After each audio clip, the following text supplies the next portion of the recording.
Wouldn't it be nice?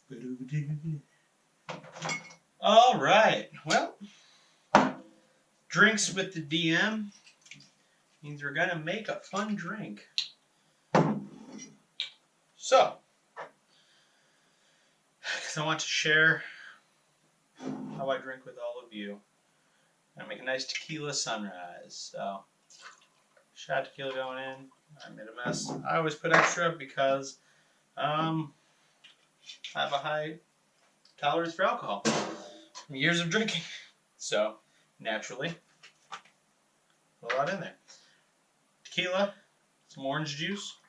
This one, a little bit different. It's orange mango juice. I forgot to grab my my spoon and do it with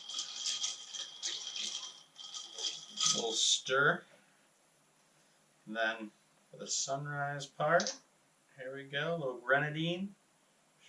Pour it in there like right on the ice, pretty slowly. That way it doesn't mix with the orange juice. And I mean, once that fun waterfall effect is done, have it right there. Nice tequila sunrise with wonderful orange juice, grenadine, and tequila. Very simple drink. Delicious if I can find my mouth with the straw. Ah, that's good.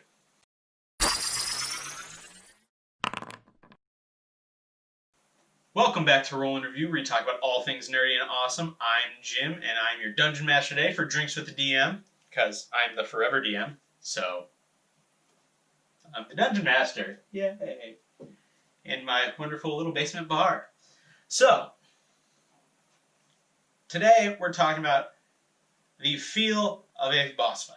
Because let's be honest, people, if you've been playing D&D long enough, you've probably run into a boss fight that was anticlimactic. And frankly, sometimes it's not your DM's fault. Sometimes they absolutely make a boss way too easy. Maybe it's because they planned for, you not to have as much stuff, or they didn't think you would get as much experience because they're using actual experience points, not milestones for leveling up, and they thought you would be a lower level than you are, and they didn't adjust the boss to the proper level. Maybe. For me, honestly, let's just have an honest moment here. Sometimes you forget shit, right? You forget to make your wizard or whoever roll to maintain concentration on haste or witch bolt or any of those concentration spells because you have so much going on and you forgot one of these characters cast a spell that requires concentration, and you just forget to make them roll for that. Or you have forgotten, quickly looking over the spell list of the enemy, you just totally missed they have counterspell or something. Maybe it's because you missed the fact that outside of their turn, at the end of another player's turn, a dragon can make a tail attack or something like that. Or they forgot to use their lair actions or anything of that sort. I'm guilty of all of that on a fairly regular basis.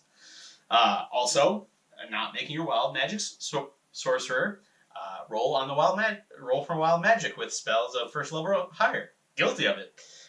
That makes encounters easier. With all of that, sometimes we make the mistake of not making a encounter hard enough for our party. On the other hand, sometimes on paper, how it looks with CR, with everything, is amazing. It should be a good battle. It should last more than like a round or two. Maybe you're planning it that it's going to maybe even take down a party member. I don't know. Maybe that's the case. And then all of a sudden, your party comes in, you roll initiative. Well, the rogue obviously goes first, and they have Assassinate, and they run up to your boss, do like 76 points of damage in one hit, because not only was it an automatic crit, but they use sneak attack on that, and the sneak attack dice gets doubled with a crit, and so they're already down to like half health, maybe a quarter health if you really have a high HP monster, depending on party level. And then, say your sorcerer goes next and casts a 7th level fireball or something stupid at it. Or anything like the chain lightning.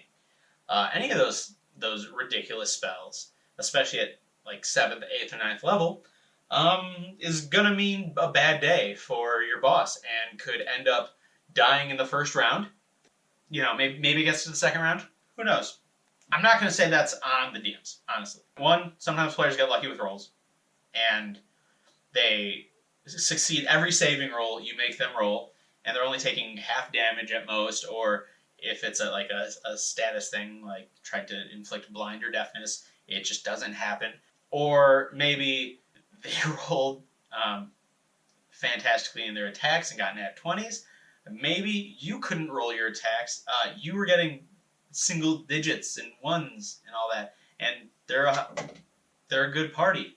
And sometimes just by the roll, it's hard to beat 17, 18 armor class, especially if some of them have shield and can boost it up to a 22.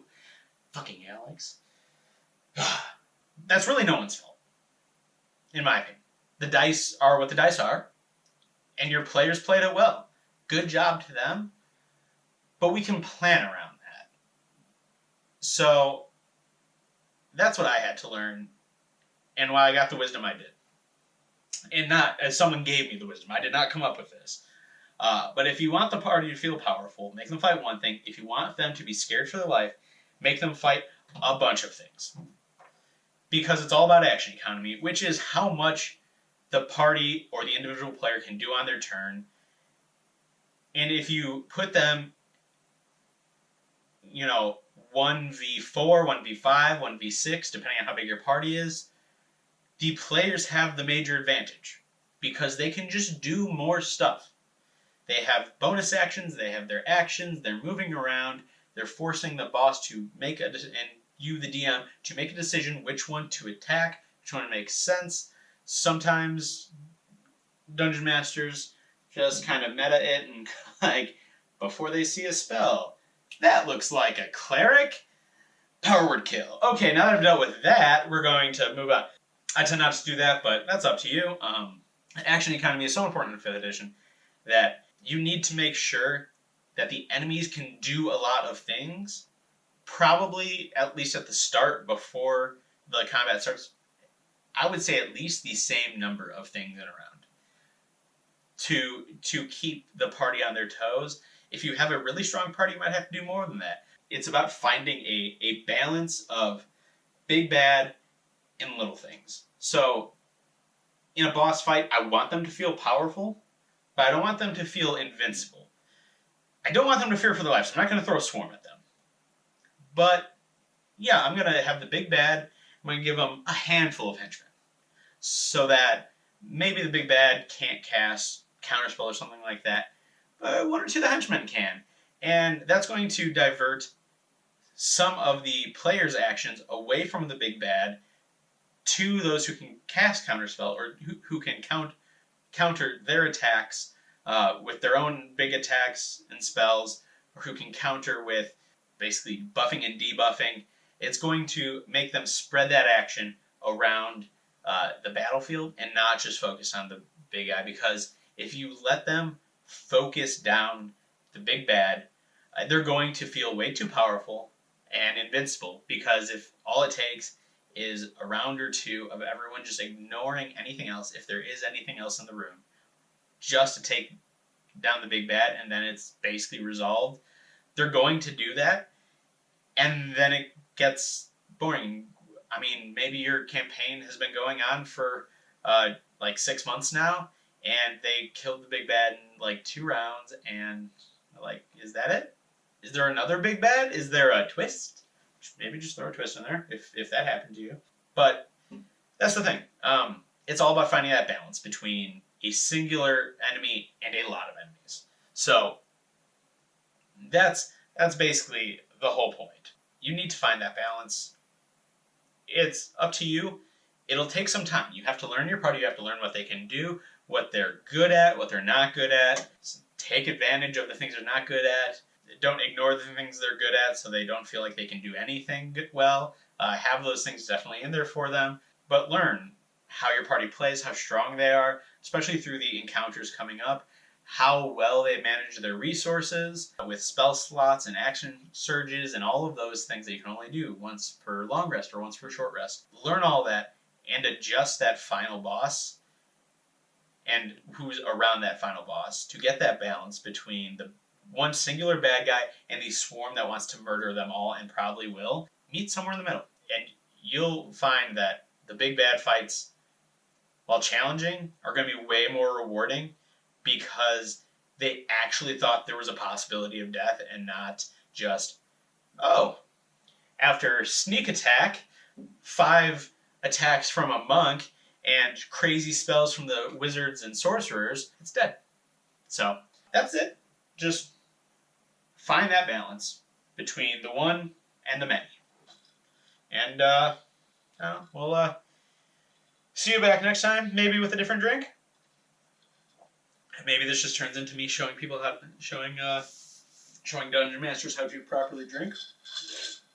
Enjoyed my time as bartender.